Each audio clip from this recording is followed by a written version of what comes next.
Welcome to another episode of the Quip Corner of Fada. Our word for the month is aim, and we have talked a bit about that.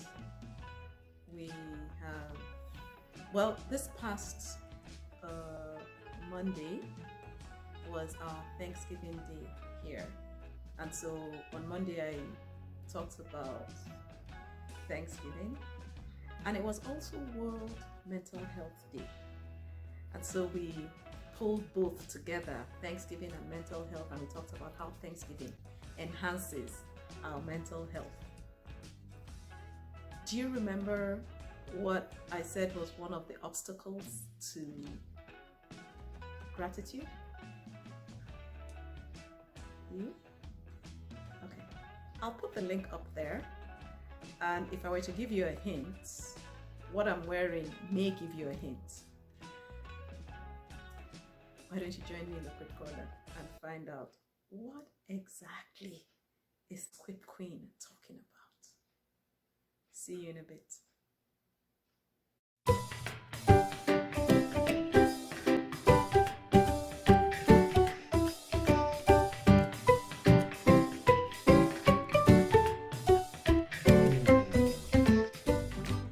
Thank you for staying tuned. Yeah, remember what it is? Envy. Yeah, one of the obstacles to gratitude is envy. And I said, why don't I do some research and dig up some things about envy? So I went to the Merriam-Webster dictionary, online of course, and found some interesting information, which I'll read out to you.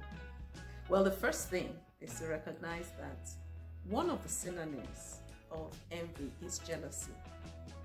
Though they are synonyms, they mean two different things.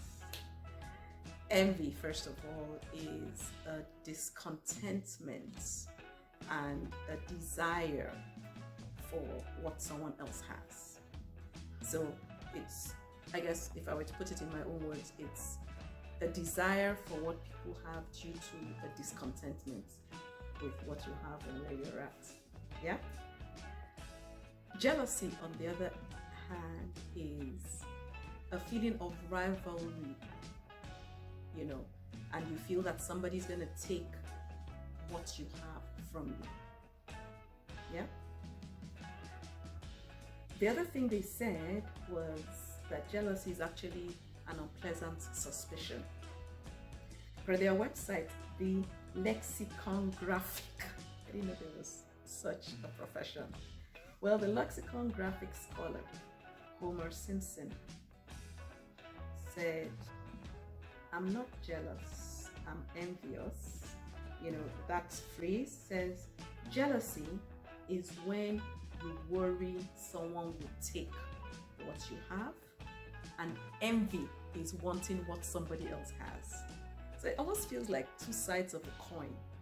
But that does not mean that an envious person is also jealous. So, I'll be careful in just saying they're two sides of a coin. But there's a wanting, and then there's a fear also when you think about jealousy. So as I thought about this video, I wondered, how many of us have heard that idiom or the phrase, green with envy? Yeah, I remember hearing it as a child, and it stuck with me. But I was curious as to the origin, and some say it was based on something Shakespeare wrote. Okay, but digging in some more, something online said that it means to be extremely jealous of another person's possessions, achievements, or outcomes. So see, the word envy and jealous, so jealous is used to describe envy. So you see how they're synonyms, but yet they're different. Well, today we will discuss a quip that, in my opinion, touches on both envy and jealousy. And it's from my fourth book,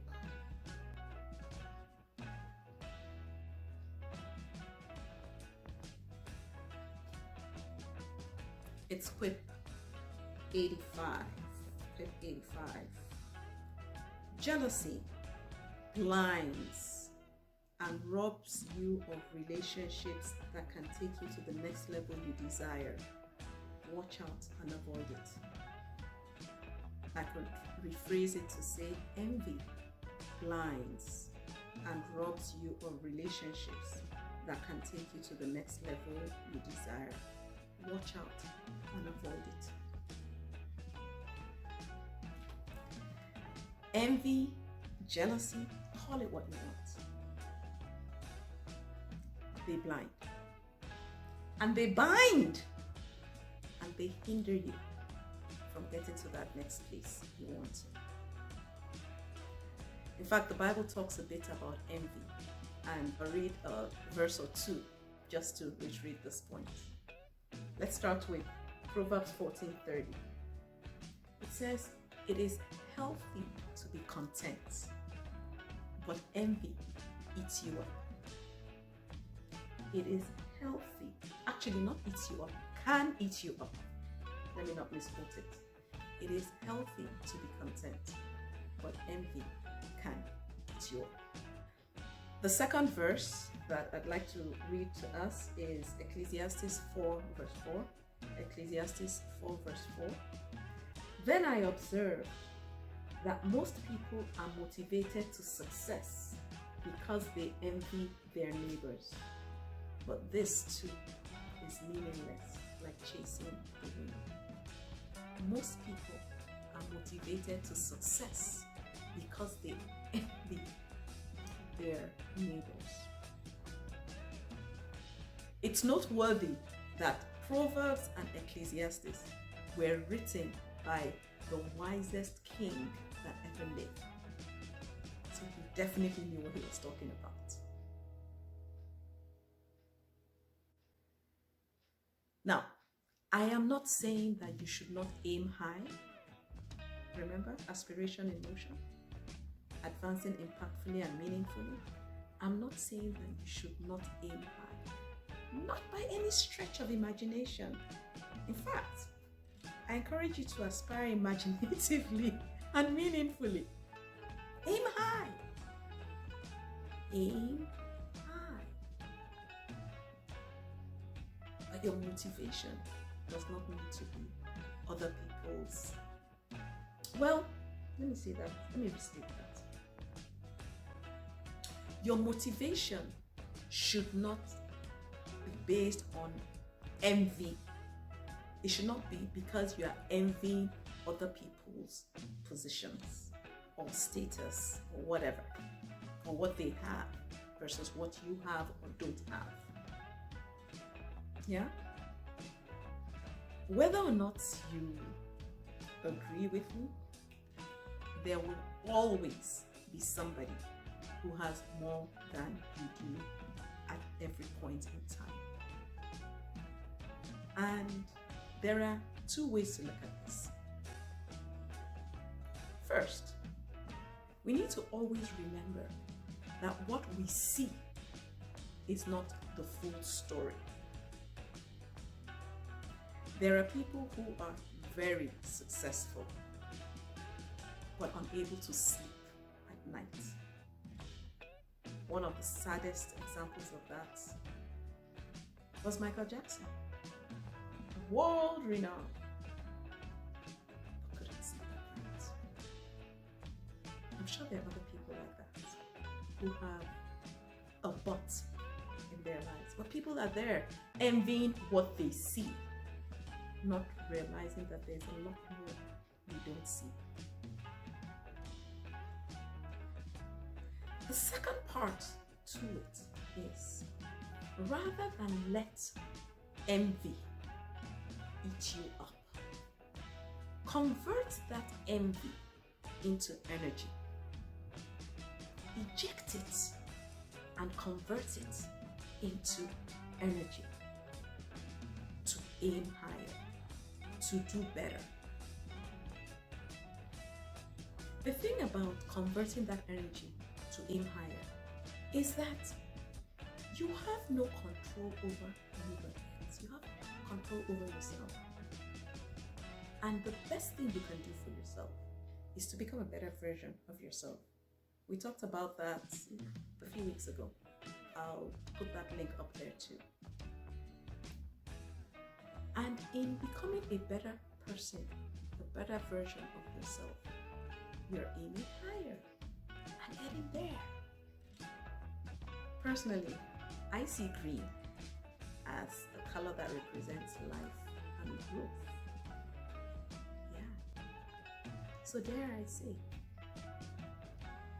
instead of being green with envy, be green with gratitude that you have life and that you can grow.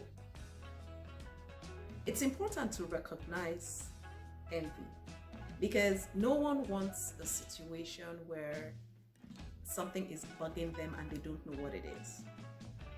The minute an individual recognizes their discontent or depression sometimes is due to envy, then you can start doing something about it. And one of the fastest ways, in my opinion, is take a look around and be grateful for your own blessings. Remember what I said? You don't know the full story. But if you take the time to be grateful for what you have and say, Lord, I thank you for what I have, and I thank you for how much more you would help me to be and to get, and things like that. You're converting that envy into energy. And I see green as the color of life and growth. So rather than being green with envy, be green with gratitude for life and the opportunity to grow. Ingratitude is a disease. Envy eats up from the inside. Together, death is imminent. I don't want that for you. I don't want that for anybody. I don't want that for myself. So reject envy. Repurpose the envy into energy. And be grateful for what you have and that you have life to even become more. Have you had situations where you've been envious of people? I have. And like the quip says, yeah, did you think I forgot about the quip? No, I didn't. Like the quip says, in some instances, that envy blocks your ability to relate with that person from whom you may have learned more things. Yeah? See where I'm going with this? So you cannot thrive in a place of envy. You cannot thrive in a place of jealousy either. It says it robs you of the relationships that can take you to the next level you desire. If you stew in envy, sometimes pride sets in and you're not able to reach out to that person and say, how were you able to accomplish this or that? And then be humble enough to learn from them.